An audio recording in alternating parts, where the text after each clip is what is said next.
Bueno, entonces, ¿qué es lo neural? Es la percepción, es el instinto, es la emoción, es la intuición, la conciencia. ¿Qué es lo neural? Como yo también soy feminista, no pregunten de qué, sino feminista sola, me he dado en estudiar a mujeres científicas en los últimos años.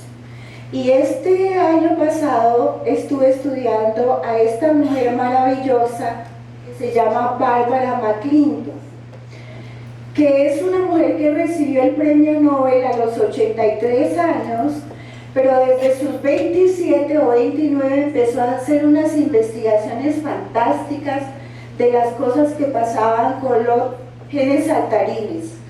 Y de ahí para allá, pero lo que me importa es contarles que el día que recibió la aceptación del premio Nobel, ese día en su discurso de aceptación ella dice: las células tienen conciencia, las células tienen conocimiento, tienen capacidad de sentir y además, dice palabras textuales, toman decisiones con sensatez. Las células toman decisiones con sensatez.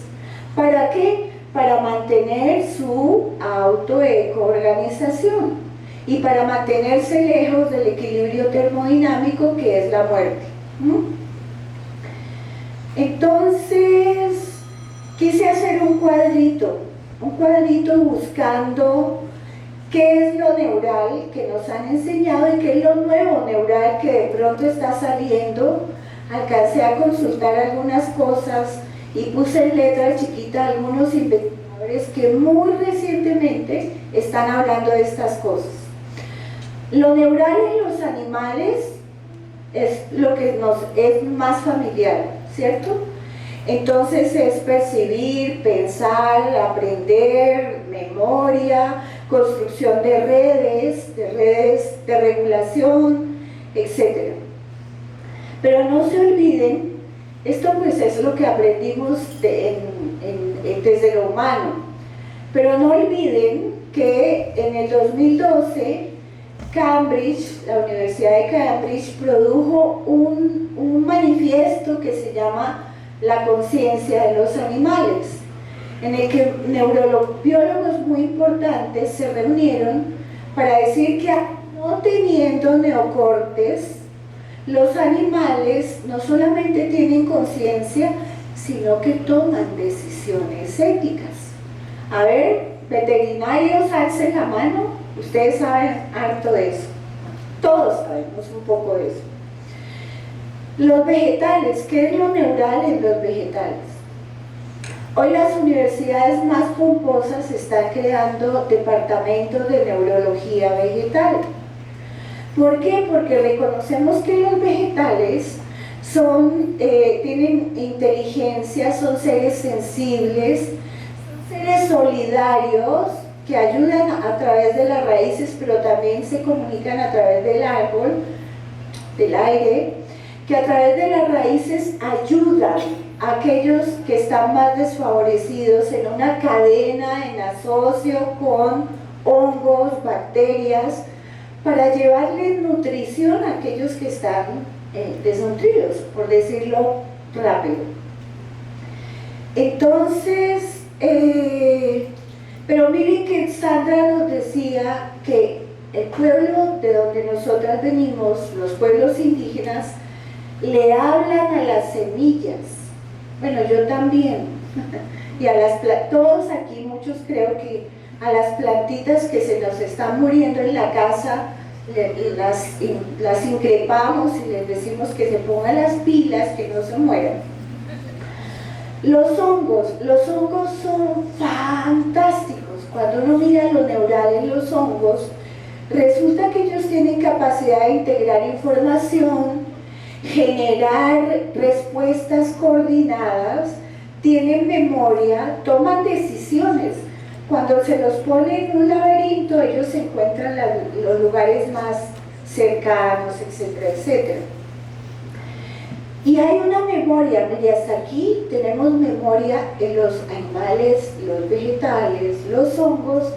La McClinton ya nos decía que las bacterias pues tomaban decisiones sensatas, tienen habilidades cognitivas, conducta intencionada, comunicación lingüística, memoria colectiva, todo lo que he puesto entre comillas ahí son investigaciones de punta que están haciendo estos personajes y muchos otros más. O sea que hasta ahí yo creo que todos contentos, pero ¿por qué pongo los virus? ¿Por qué pongo los virus ahí si nos dijeron que ellos no son vivos, que ellos no están vivos? Yo para curarme un poquito los puse en esta columna como entidades biológicas. No lo vamos a discutir aquí, sí, porque es una palabra que me inventé así rápido para poderlos poner ahí. Pero lo que se está encontrando en los virus es que ellos no son unos invasores que llegan a una célula para reproducirse, que hay células que parece que llamaran a los virus. O sea, pasamos de invasor a asociaciones distintas. Entonces, los virus tienen una forma de memoria, o están encontrando en algún tipo de virus una memoria propia que codifica instrucciones para producir nueva información, para adaptarse, entonces parece que los virus también pueden procesar memoria, información por sí mismos, ¿sí? Entonces, ¿qué es lo neural? Si lo miráramos solamente desde esta perspectiva, ¿qué es lo neural? ¿Sí? Pero además, en el intersomos, porque aquí ya vemos algunos que repetimos el intersomos y lo repetimos, en el intersomos, miren que todo el tiempo, los vegetales que están antes que los animales aquí, según quienes estudian la coevolución, transforman hojas para que lleguen insectos cuando los insectos llegan, para que les ayuden a reproducirse, a polinizar. Eso es un diálogo para mí neural entre animales y vegetales.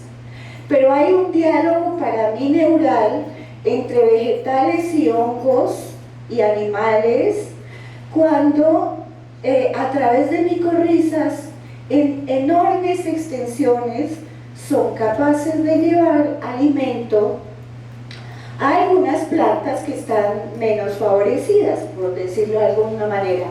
Es decir, yo creo que lo neural es un diálogo que está por ahí, un diálogo. Ay, esto, ¿cómo es? Aquí. Entonces, estoy pensando que lo neural que el intersomos es una gran red neural que de una u otra manera nos comunica independientemente de qué reino de la naturaleza nos encontremos, ¿verdad? Entonces, claro, compartimos ADN, hay una presencia permanente del pasado en el presente, que es lo que Sandra nos acaba de decir. Ustedes dirían en términos sociales, pero también en eso neural hay una presencia permanente del pasado en el presente, que se expresa en la morfogénesis, en una arquea que se ha encontrado hace unos pocos años. Ella solita parece una sola vacuola de rodopsina, solita. Entonces están estudiando cómo es la evolución de todos los ojos de cualquier animal a partir de esa sensibilidad neural de una sola vacuola de rodopsina en un ser vivo, en una arquea, en ese diálogo epigenético con el medio que ha permitido construir esta hermosura de variedad de hojas. Pero hay algo neural en las plantas cuando los estomas respiran. Creo que todos hemos visto esas imágenes de microscopía, y los estomas respiran y hacen exactamente el mismo movimiento que los alvéolos. O sea, hay algo neural que nos atraviesa a todos, que es más allá de la estructura, de la morfología, de los neurotransmisores, etc. Vamos a ver si le pego. Entonces, la McClinton dice que hay una habilidad intrínseca para procesar información de estímulos no solamente bióticos, sino abióticos. ¿Para qué? Para tomar decisiones óptimas en relación con el entorno. ¿Para qué? Para mantener la autoecoorganización el mayor tiempo posible antes de llegar al equilibrio termodinámico al que todos vamos, ¿no? Entonces, ahí están estudiando la memoria implícita, que es la de montar en bicicleta. No hay que pensar, uno se monta y maneja la bicicleta.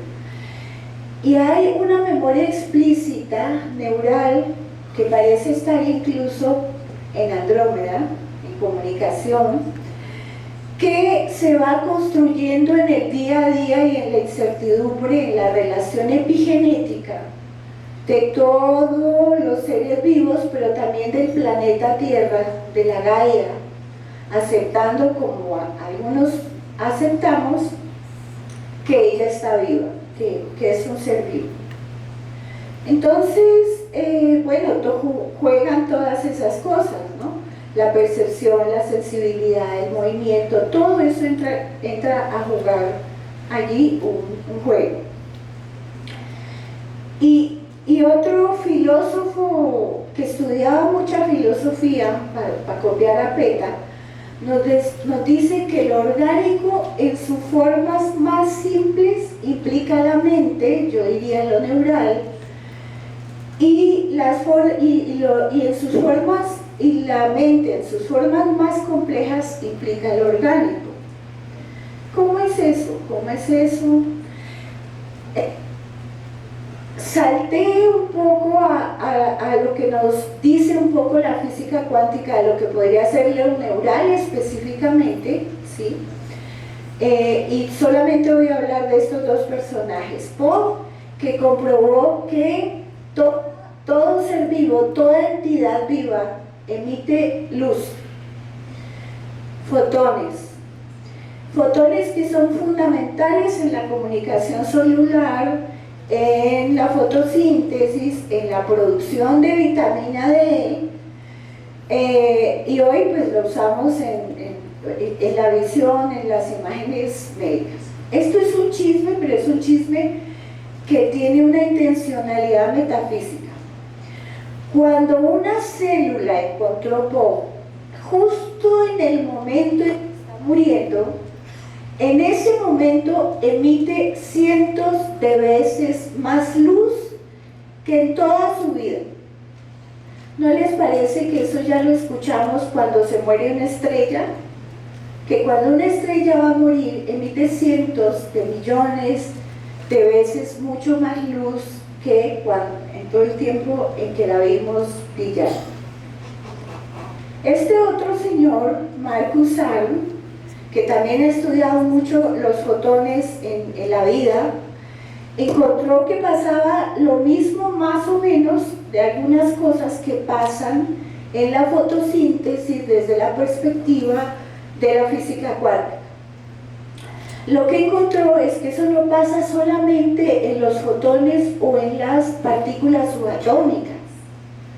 Encontró, a través de interferometría de ondas de materia, que yo no sé qué es, no me pregunten qué es eso, pero suena sofisticado,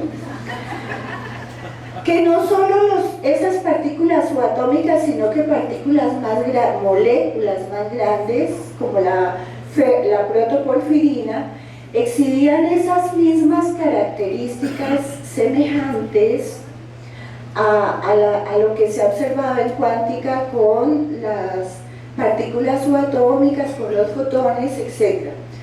Pero nosotros sabemos, cuando llevamos eso a lo más grande, que eso es lo que hacen las abejas, las aves que hacen esas migraciones fantásticas del polo norte al polo sur y viceversa, los delfines, los salmones, etc. ¿Qué pasa entonces? Yo digo que ahí hay una cosa neural, yo especulo y digo que ahí hay una cosa neural. Se me olvida cómo es que es esto.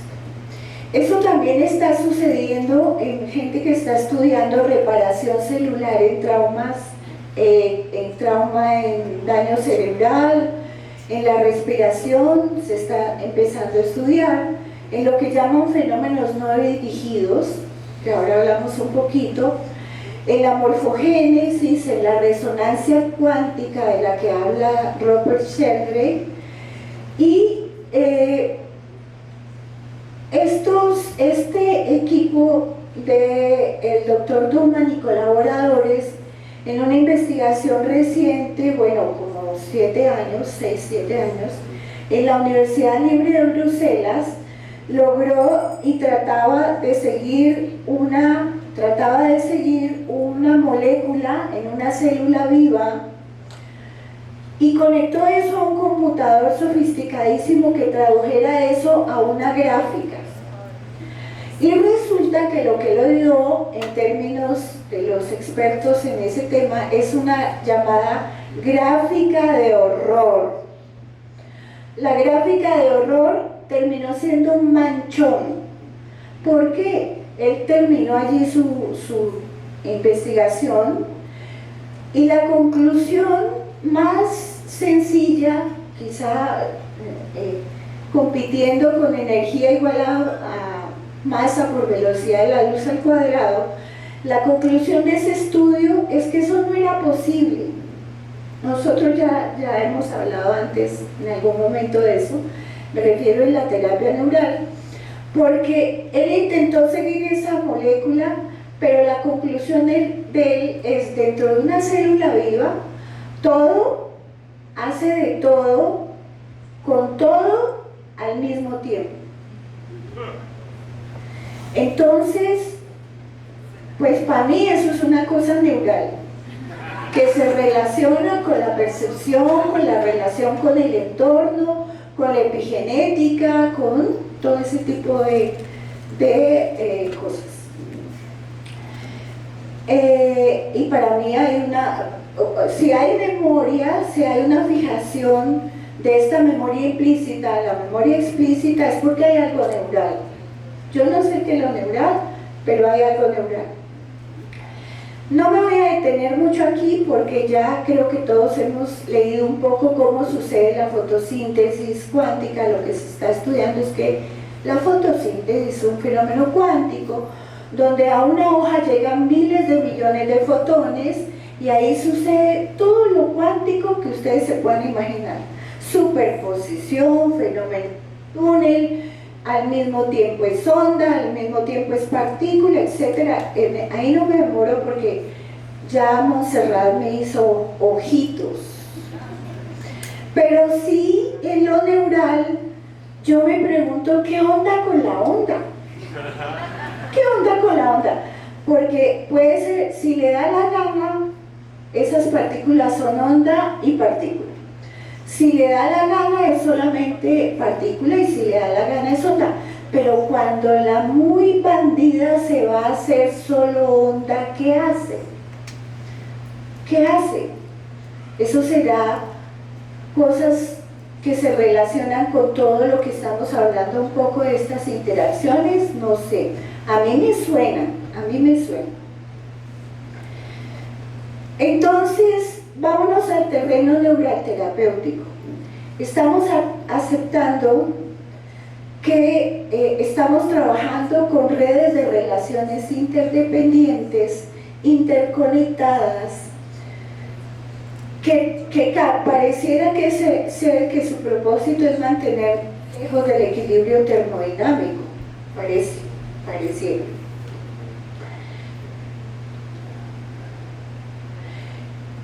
Entonces, si aceptamos un poco que lo neural entra en el tema del pensamiento complejo, ojo que no estoy diciendo ciencias de la complejidad, porque a mi juicio las ciencias de la complejidad están cayendo en el mismo mecánico, entonces el proteoma, el genoma, el no sé qué genoma y todas estas cosas. Entonces, desde la perspectiva del pensamiento complejo, de entender que somos estas redes de interrelaciones complejas, hasta ahora hemos ido estudiando algunas características que tiene lo complejo. Entonces, lo complejo produce emergencias, ¿no?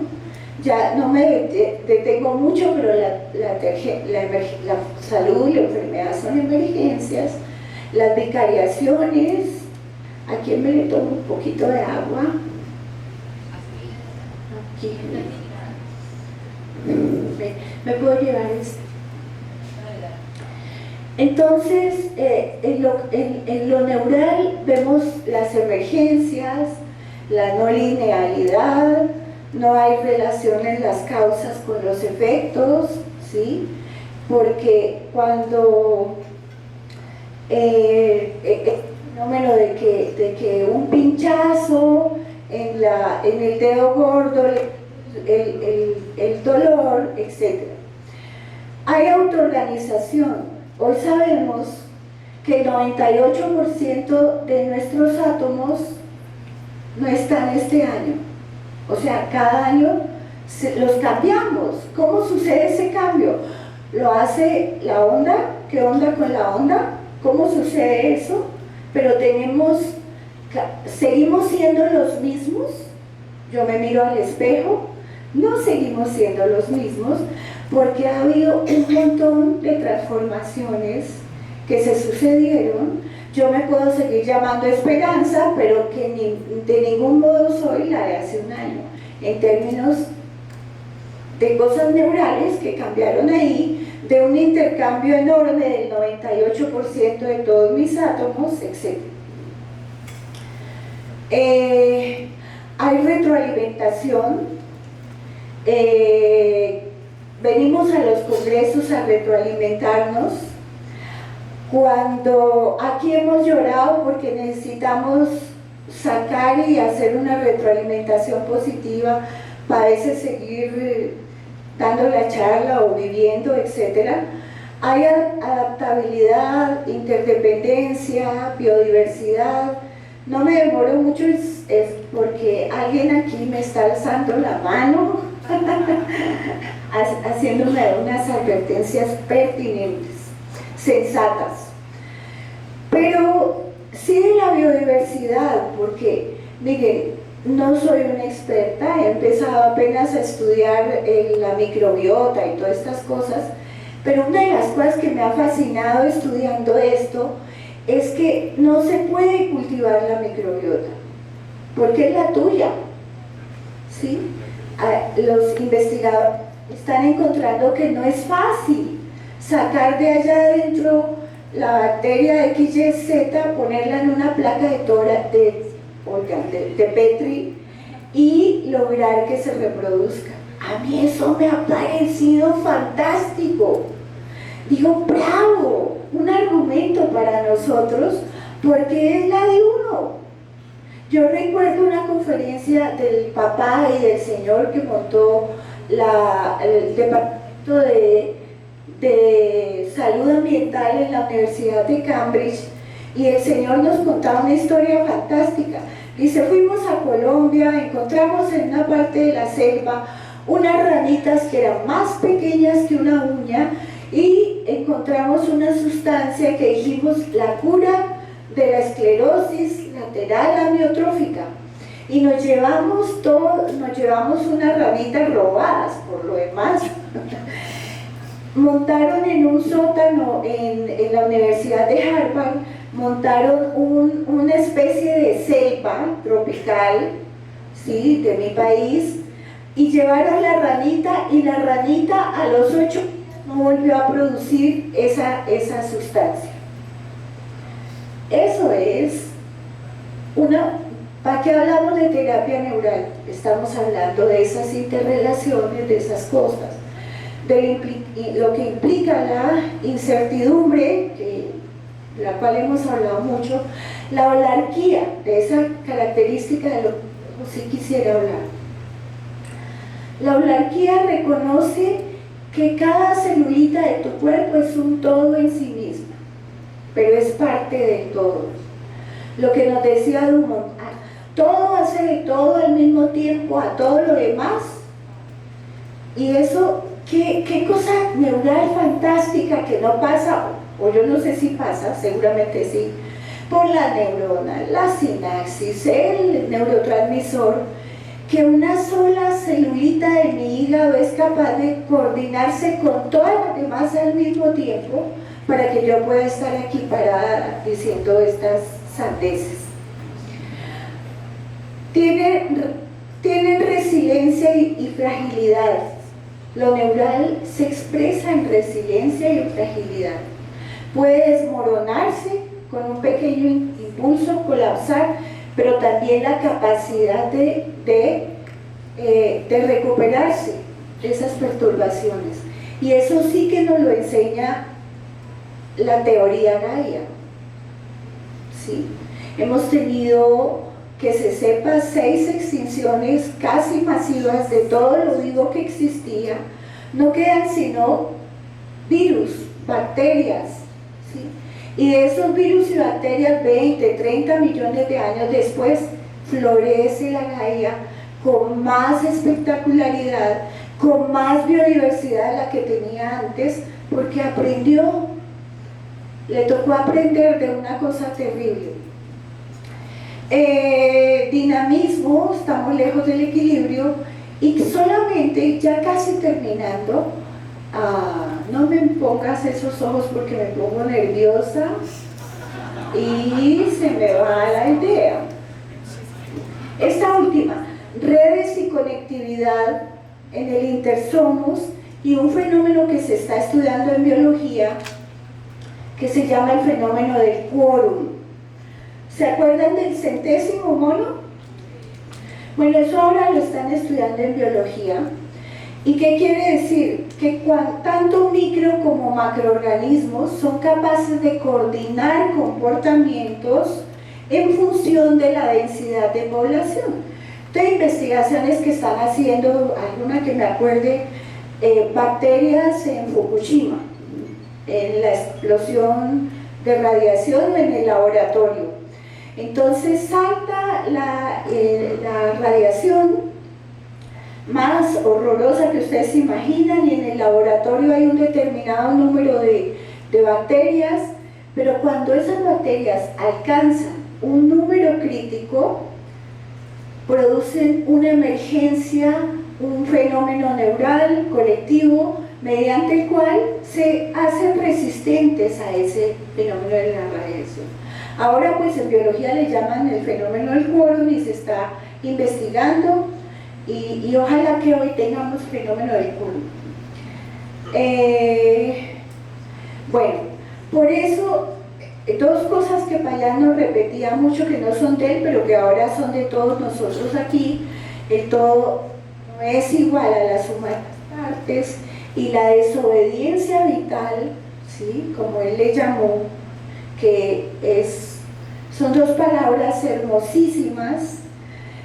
¿Qué es esto? O sea, la vida hace lo que le dé la gana para seguir siendo vida, y lo neural hace lo que le da la gana, lo que puede, conversa en diálogo de saberes e ignorancias con la epigenética, con todo lo que está alrededor, para mantenerse, no para sí mismo, porque a todos individualmente nos llega el equilibrio termodinámico, nos volvemos otra vez átomos, y de pronto, ¿quién quita que dentro de mi cuerpo haya átomos de Leonardo da Vinci? ¿Ustedes se atreverían a decir que sí o que no? No sabemos. Bueno, entonces, entre él o la terapeuta, él y la consultante, no insisto más porque Sandrita lo abordó con largueza. Si no hay diálogo de saberes e ignorancias, de eso finito que es lo neural, que va más allá de la historia de vida, ¿sí? Porque a veces uno se va contentísimo y dice, ¡qué historia de vida la que hice con este paciente!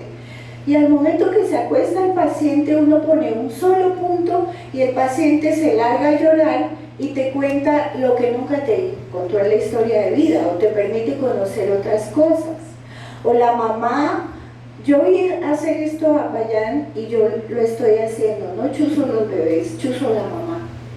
Le pongo a la mamá y el efecto es maravilloso, porque hay una conexión neural más estrecha seguramente allí entre la mamá que está lactando y ese bebé, energías. Bueno, la leche materna en sí misma es un fenómeno neural metafísico, porque si el bebé necesita más hierro, ella le dice, oye mamá, hoy ponme más hierro en la leche. Aparece más hierro en la leche. Entonces, ¿qué pasa ahí? Ya casi, Monserrat, ya casi. Entonces lo neural, faltan dos. Lo neural son todas las anteriores. Es intuición, es emoción, es algo que no tenemos ni idea qué es, ¿sí? Todas esas cosas son lo neural. Es la intencionalidad compartida en la empatía y en la presencia ya cuando estamos en el ejercicio con él o la paciente. Y miren esto tan bello, lo neural no es un nombre, es un proceso. Lo neural es un verbo que conjuga la vida, que parece conjugar el universo, ni siquiera el planeta Tierra, porque además creemos que no hay vida sino en el planeta Tierra y que lo que pasa con la vida es lo que pasa acá. Entonces, lo neural no es un proceso, un verbo, y como lo decía más bello todavía Lynn Margulis, les recomiendo estudiar un poco más a las mujeres científicas. Es un proceso sensible que cabalga sobre la materia como una ola extraña y lenta. Es un caos controlado y artístico. Cuando ponemos entonces un punto, cuando nos sentamos a hablar, cuando abrazamos al paciente o cuando le damos la mano, cuando llega, empezamos a conjugar el verbo neural. El verbo neural no se conjuga en el momento en que chuzamos, empezamos allí y a veces antes. Entonces, para terminar,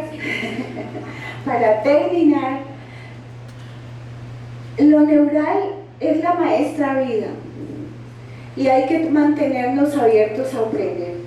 A nosotros nos enseñaron que lo único ubicuo que está en todas partes en el universo es la materia y la energía. Lo que yo me estoy preguntando es si la mente y lo neural también no son una cosa ubicua en la energía, ubicua en el universo. Yo creo que Payán, que no alcanzó a ir más allá de eso, pero cada vez que él nos decía, esto es con la aguja, con la intención y con Andrómeda. Yo creo que eso, que él sabía, que él tenía esa intuición, porque pues si el observador transforma al observado y si lo observado transforma al observador, ¿sí? Algo allí tiene que estar pasando. Y si hay conciencia en el átomo, por eso me atreví a ponerle desde la metafísica. Y antes de decirles que muchas gracias, quiero decirles que yo tengo un dolor que me lastima, razón por la cual no quiero que nos olvidemos de Palestina. Por eso vine hoy aquí con esta camiseta. Así que muchas gracias.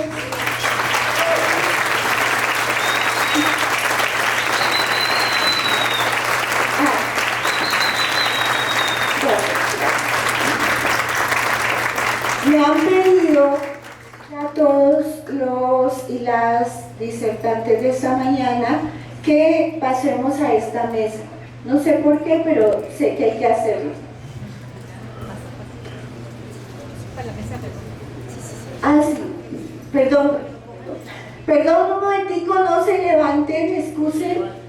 Quiero llamar a nuestro colega Ricardito Oveja, el hijo del profesor Ricardo Oveja. Ricardito Oveja, yo lo conocí, Ricardito Oveja, el padre, lo conocí en Los Robles, porque yo tuve la oportunidad de estar de los 7 años de la Facultad de Medicina, 4 y medio en Los Robles, conociendo al doctor Ricardito y a muchos que pasaron por ahí.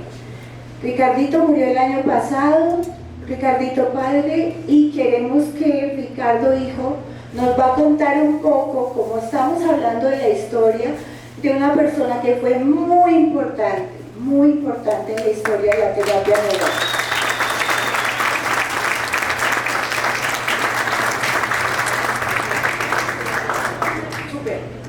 Súper.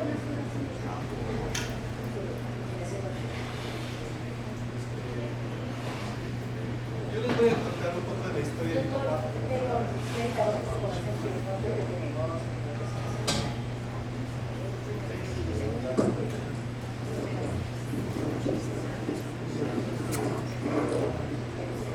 Ahí. Sí. Para evitar, y si me quiebro, me disculpan, yo preparé un video, ¿sí? Porque esto sería complicado, ¿sí? No sé si ponen el video.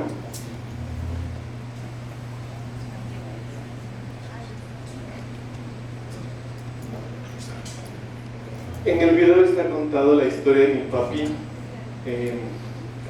su relación con Germán, su apego y amor por Payán, y lo que él hizo